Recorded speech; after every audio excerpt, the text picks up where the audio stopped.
Introducing God's Learning Channel's brand new Amazon bookstore, your gateway to a world of wisdom and faith.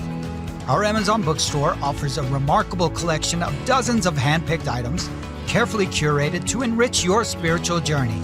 From a wide selection of traditional Christian and Jewish Bibles to Judaica treasures, biblical holiday merchandise, and even beautiful jewelry.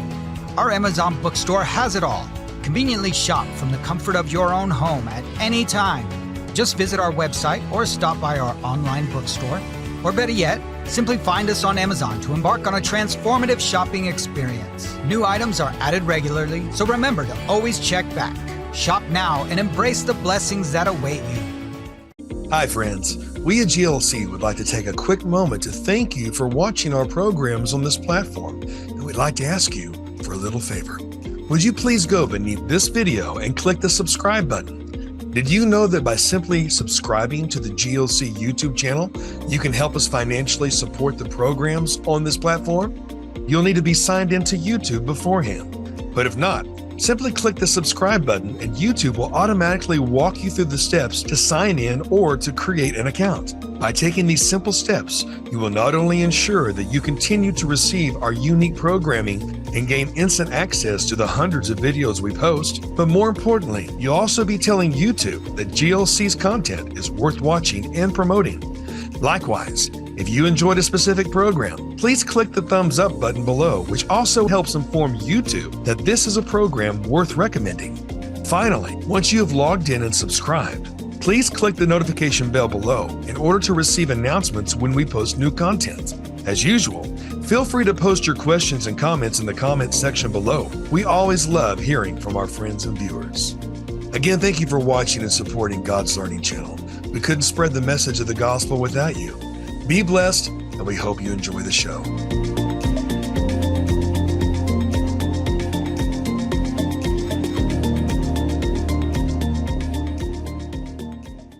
Hey, I'm here with my friend Woody Robinson, who is the true identity of the superhero Woody Mango. And as you guessed, that is a nickname in which I picked up in Egypt. I'm drinking mango smoothies because they are refreshing. And you know what? I need a cruise. I just need to go on a cruise. That's what you and I need to call a cruise ship and say, look, we'll play. Hey, yeah, we'll play down at the the Lido deck, every night. You're on keyboard and I'm on drums. We both got microphones, and that'll just be something. That'll be something. That we could do a cruise, with you on the drums and singing the way you right, and you on piano, on piano singing or trying to sing, and yeah, man. But make sure you put it in the keys that we sing in, because our voice has taken on experience over the years, and I can't hit the notes I used to. Well, no, I doubt that. You're the only drummer that's been able to They can follow you. They can follow. Well, yeah. And then, but you sing. How do you sing and play drums? Well, hey, folks, you know what? You're thinking, what in the world is this? Woody Robinson and I have done a lot of things, a lot of events together and ministry together. We met on our first trip to Egypt together. I think you have been to Egypt before with Dr. Ronto. No. Okay. Well, that was a miracle in of itself.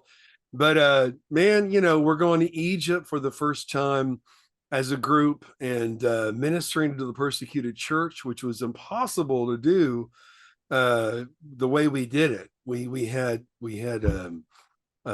security from the president's men kind of shadowing us, and that hasn't happened. Those series of trips were the first of their kind in over 1,400 years, where a Muslim president provided security for Americans to minister to the persecuted church in Egypt. Egypt used to be a Christian nation, believe it or not, for a time. And all that to say is, so Woody, I meet him. What was the Atlanta airport? We met at our first meeting. We were in Atlanta at the airport. And I went to the ticket booth, to the ticket window there to check in my luggage.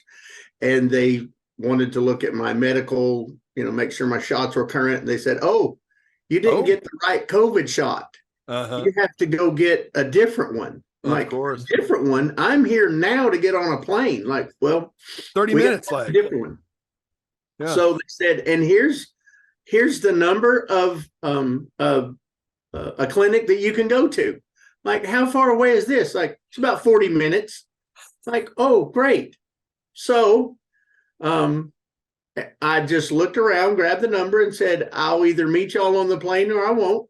So I took my luggage, because you can't leave your luggage unattended. Can't leave it there. Of course not. Of course not. Called a cab and went to that clinic and got the correct proof of what I needed to have. And I returned quickly and made it onto the plane as we were boarding. And that was our first meeting, you and I standing in line boarding the plane together. I couldn't believe you did it. How did you do that? And I said, "I don't know. Get on the plane before the police show up." Yeah, just you don't sometimes you don't ask. You just get on the plane.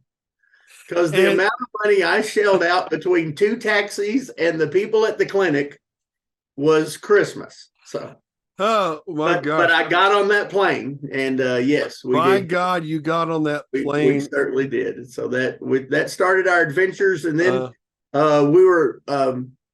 we had talked, between you and I about our musicianship. And you know how you meet a lot of musicians and they like to say how good they are, and inside you're going, "Yeah, I've never heard you. I really don't know what you sound or play like."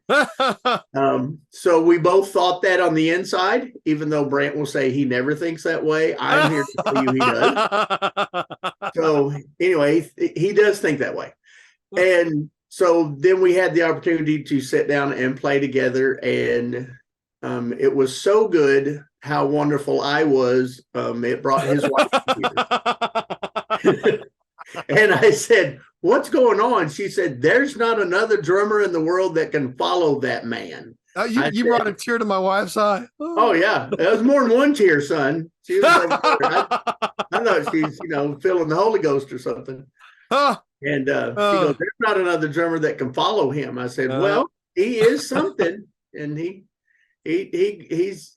Brant goes down his own river, and if you're not ready to paddle when he's ready to paddle, then step to the side. But I appreciate I'm just in the flow, brother. I'm in the flow. I'm just in the flow, and so we're going to flow. And I'm like, well, that's how my mom raised me, so here we go.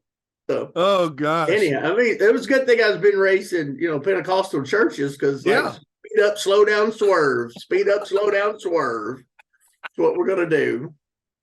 And it's been an adventure ever since, and we love playing music together. We love, ministering the word together, and Brandon and I have developed a sincere appreciation and friendship over the years. It's sincere friendship for sure. And of course, one of our mutual sincere friends, you've known him for a lot longer, Pastor Jeremy Sutton of Lifehouse.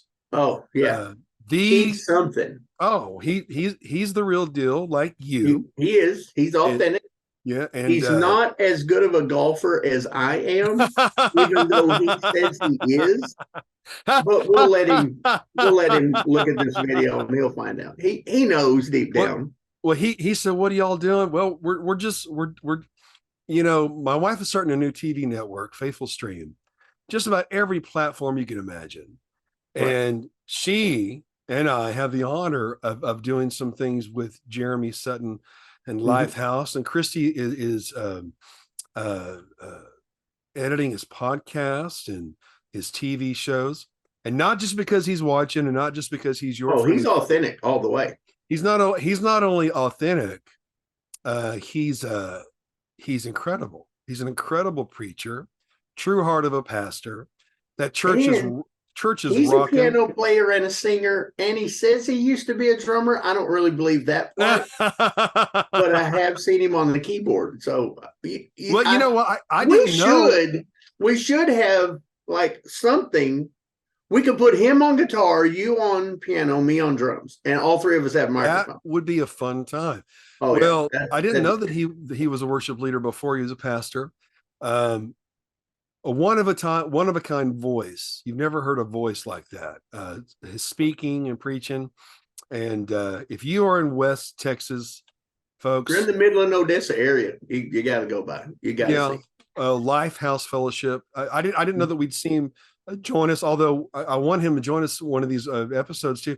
But I really like to point people to churches and pastors that I really know, and they don't have to be known by me, but it's just I can in good conscience send everyone in the world to Life House Fellowship in Odessa, Midland, Andrews area. I'm sure they have people driving a couple hours. And then, of course, in Dallas, Woody, where you are. Where were you? Where were you last Sunday, sir? I was with Woody Mango. You were on my platform playing my piano. Being the rambling man. There you go. Leading praise and worship. I don't recognize. Making my mom cry. Yeah. I love your mama. And Jeremy, you are the real deal, man. But yeah, I was there with Woody and Dr. Ron Charles, the guy that we went to Egypt with, the one that is responsible for the birthing of this the living Indiana Jones. Yeah. The true archaeologist that actually goes somewhere, not just a movie set. Right. Well, there you go. And of course, people thought you were Hulk Hogan over there in Egypt, and they thought I was Keith Sutherland in Atlanta. Well, and Amsterdam too, because I did that in Amsterdam too. So I told people you were Keith Sutherland. But you did a fantastic job on Sunday leading praise and worship, which you always do. Well, thank you. You're welcome. Good team. A good That's team. what we are. Works out. And you know what? No matter how gifted you may or may not be, if your sound person isn't good, they don't sound good. Well, Adam Robinson, your son, Media Dynamo, But folks, we just like to encourage you and for you to see what does the love of Jesus look like? What does brotherhood look like? What does laughter look like? And I think through the ages, perhaps we've lost the picture of who Jesus is and who he was, the friend of sinners. Yes, he was. I think sometimes, Brent, we misunderstand. The Bible says the joy of the Lord is my strength. Right. It's not the joy of the circumstance. Right. It's not the joy of the situation, because we can be in difficult circumstances and still have our joy in the Lord. Right. Not the circumstance. And that's where people, if you grade your emotional plateau on outward things, right, then anytime the outward changes, your inside changes. Well, that's good. But if my joy is in the Lord, then no matter what is happening around me, the joy stems from inside of me. So that way, when I'm on the job and full of complaining, critical, negative, hateful people, I don't have to become that. I don't have to be what they are, and they aren't changing who I am. Now, it doesn't mean that I have to hide out. Doesn't mean that I have to succumb to their negativity. I don't have to be who they are. I can say, look, you can still handle things professionally and in a kind way, but still be very obvious that, look, I'm not going to act the way you're going to act. And then that brings on, how do you handle things so well? Well, because my joy is not in the outward. My joy is from the Lord that's on the inside of me, because too many people claim Christianity and claim that they're saved, but I'm not any different than everything that surrounds me. Right. That's not what Jesus came to do. Jesus came for us to be different in difficult situations. That's why he doesn't save us from the situation. He puts us in them so that we make the difference.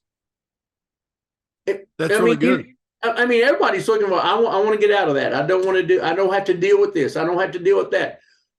That's because your maturity level is based on the outward, rather than my maturity level is based on the joy of the Lord is my strength. It literally will strengthen you. It'll mentally strengthen you. It'll emotionally strengthen you.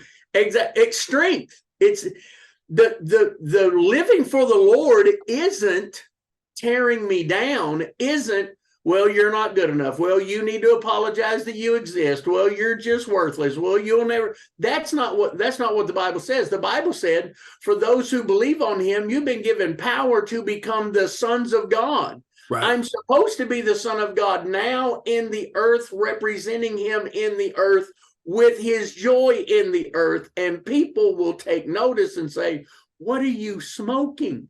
What dirty do you take? What do you drink? It's like, whoa, what's going on there? My energy, my outlook, everything about me comes that the joy of the Lord is my strength when you can't see it, and nothing on the exterior affects what's on the inside of me. Well, that's because joy is a constant, Woody. It's not right. Happiness, happenstance, chance, or fate. What makes you happy one day makes you unhappy the next. Remember that? Oh, if I could just date her, or if I could just marry her, I'd be happy.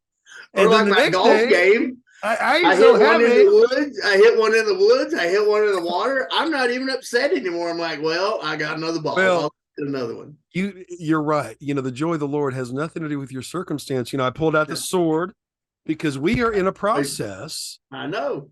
This doesn't get beautiful and razor sharp as it is and folded 1,000 times with just cool water. It happens with the fire. It happens with the hammering. It happens with the process to the whoa, stop. We don't want to talk about process and hammering. Wait a minute. We like Disneyland Jesus with magical. We want to be magical and all sweet princes and princesses. No. The joy of the Lord is a result of understanding that we are always in a process. And we don't get this way without hard times. We don't get this way without the fire, without character building opportunities, right? And we all went. I like how you worded that, character building opportunity. Yeah, opportunity. You said this guy in the church, man, one of the churches that we started a long time ago. They're opportunities. I just wanted to slap him. Opportunities. And the older I got, the more I understand. I miss being young and knowing everything, because now that I'm 54, I don't know. Now that you're older, you realize. I don't know anything, man. I didn't know anything. Well, but the joy of the Lord, and that's what we're talking about. Yeah. Obviously, it is our strength that no matter what, as long as I'm still breathing, victory is still in the air. Some of you are struggling with your joy right now. Some of you have fear right now. You know what? We've been talking about this stuff that's happening now, Woody, since the 80s. And guess what? Even if it all disappeared today, guess what's going to happen next month? Something else. Something else is always going to happen. Okay, now you and I are both musicians. Okay, we're both musicians. We understand that music presents itself over time. There's a tempo to it. Right. There's when we were younger, they would, especially in drums, one of my drum instructors out of 3 would set up a metronome, and in that metronome you play within the confines of the metronome. Okay, that's where you play. It's not. I mean, unless you play for the Who and you play whatever you want to. But anyway, in the confines of time, what's your life tempo inside the time you have? That's good, brother. That'll preach. In the time that you have, yeah, you get 24 hours every day. Guess what everybody else gets? 24 hours every day. What are you going to do inside your time constraints? What are you going to do with your time? When you walk into the room, do you make the room better or do you bring everybody's attitude down? Does everybody want to avoid you because you're Mr. Complainer? Wow. Or are you at least the encourager? I may not know how to fix it, but I'm at least going to encourage somebody. Hey, let's figure out how to fix it. Let's figure out how to get it done. I don't have the tools. Do we know somebody who has tools? Are they thirsty? Do they need a hamburger? What? Look, I know my role. I know my role. It's so what, but what it is inside my time, what am I doing with my time? And stop blaming everybody else. Well, they did this and they did this. Everybody's doing something. That's right. Everybody's doing something. So what are you going to do? Something. What are you going to do with your attitude? What are you going to do with your emotion? They're your emotions. Stop letting everybody else run them. Well, they didn't do what I wanted. They hurt me. And I'm not minimizing the pain, the difficulty that may come with that. But then you've got to, part of being mature is that you learning to manage you rather than trying to control everybody else with the time you have. I've noticed over my lifetime, there's those people that they spend all their time trying to control everybody else to make that'll make them happy. The most miserable people in the world, and they make others miserable, walking on eggshells because they don't have the joy of the Lord. You know, there's that saying, responsibility is the ability to control your response. You know, I don't know, Brother Brent, rambling man don't always respond very good to things, you know. I mean, have you ever had those days where no matter how sanctified you are or you think you are, something happens and when it rains, it pours, and you make a rap song out of a bad word? And then you had to say, I'm sorry, God. I'm sorry, God. You know, but because the same person who you can use complaining and difficulties, or you can say, you know what? Bless the Lord, oh my soul. Let everything that is in me, let it bless his name. Wow. You're having to take control of you. We have to control us. That's part, one of the things that everybody's like, well, they bring the 10 Commandments back. Just live the 10 Commandments. You know what the 10 Commandments are? You control you. That's really good. That's what the 10 Commandments were. Don't murder. Don't do it. Why does he have to say that? Because you're going to feel like killing people sometimes. Don't lie. Why? Because sometimes you're going to feel like lying. If most people we know would just stop lying, that would clear up a lot of stuff. Or lying to themselves. That's really what most people do. They lie to themselves about a lot of things. They make up things in their mind. They make up people's opinions. Well, it's like if I said, hey, Brent, you want to come over later for ribs, and you just say no. What happens? My mind makes up an excuse that if you don't tell me more than just no. And 98% of the time, I'll always make up something negative of why you're not coming over. It has been proven that people believe 2 levels of negativity for every text that they read. You muted your mic. I said, say that again, my man. When people read a text, they read it 2 levels more negative than what it's actually written in most of the time. Wow. So whatever level you perceived it, by nature, we level it down 2 notches negative. Wow. Bad expectations. Expectations. Your what you think they mean, what you think they said. I mean, what is the biggest struggle in relationships? What they said, what you heard. What you thought they said, what they really said. How you understood what they said. Okay. You and I talked about this the other day. There's 7 words in the Greek for the word love. Right. Oh, I love this old chair. Oh, I love this dog. I love my mom. I love French fries. That's not the same love. Well, speak for yourself. I love French fries. No, I'm joking. I'm not saying I don't love French fries, but I don't love French fries as much as I love Jesus or my mom. True. Or my mom.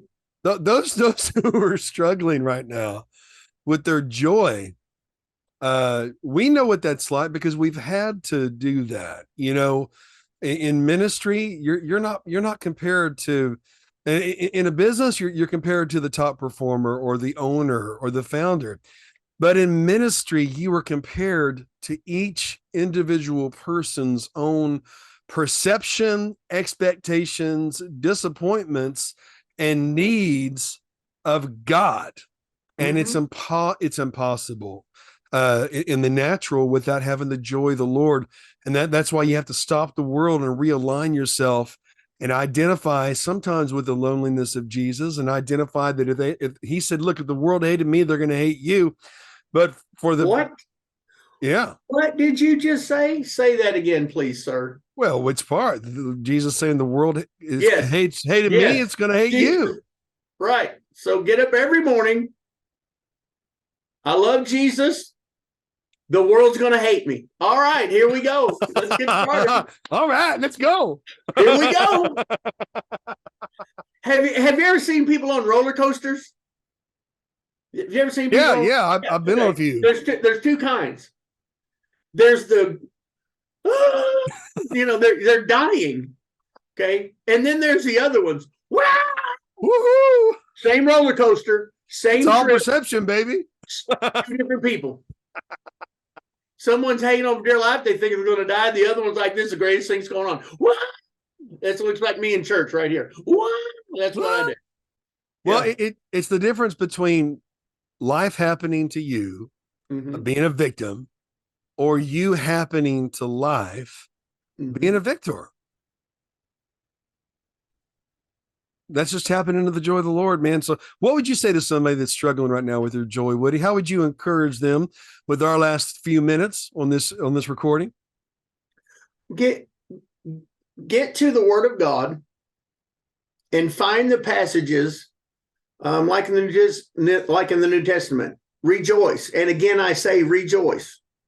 And Paul's preaching to a persecuted church that are dying daily for the gospel. And he'd say, rejoice. Endure hardness like a good soldier. Be of good cheer. We're all going to have tribulation, but he's overcome the world. Go back and focus on the verses that say rejoice. Bless the Lord, O my soul. Let everything within me, let it bless his holy name. And say it out of your mouth. You know, you cuss and complain enough. Why don't you stop that and start saying what the Word of God says out of your mouth? Don't wait for your mama to pray over you. You pray over you. Stop waiting for the preacher to do it. You start doing it in your car. Change the music that's going on, or change the news radio. Shut that down if it's not uplifting your spirit and uplifting your mind. Change your atmosphere, change your surroundings, start changing what you're saying. If you have a flat tire, stop cussing everything and say, you know what? Thank goodness I had a flat before I had a wreck. No one's hurt. Let's get this fixed and let's get back on our day. Wow. Being proactive. What? Maybe I have a flat, but then maybe I'm not somewhere I wasn't supposed to be. Maybe I need to buy new tires. Okay. That's part of life. That's part of car ownership.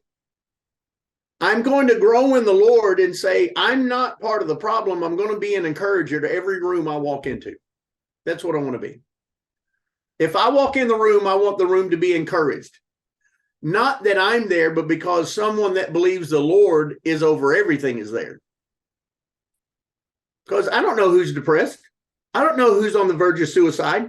I don't know who's on the verge of, maybe they just lost their job. Maybe their relationship just broke up. Maybe they just lost a child. Right. And maybe I don't have the right words, but at least I want them to know I'm here. Don't make it worse. I'm here to make it better, not make it worse. You know, joy comes from being that encourager. It comes from being the light. It comes from getting your eyes off yourself and speaking life into other people. Mhm. You know, my sweet little mama. We love our mamas, don't we, Woody? It's true. And you know, she'd quote to me when I was a boy, you know, let the words of my mouth and the meditations Meditation of my heart be pleasing and acceptable in thy unto sight, you, O Lord. my rock and my redeemer. Boy, it hadn't always been that way, but I hear those words echoed in my ears, and those words of life from that book that should not exist scientifically, written over centuries apart, with so many different places, 45 different authors on and three yet, different continents. Yeah. And it's alive. It's a living word. So look up the scriptures, Google the scriptures, whatever, and rejoice and joy and have the joy of the Lord as your strength once again.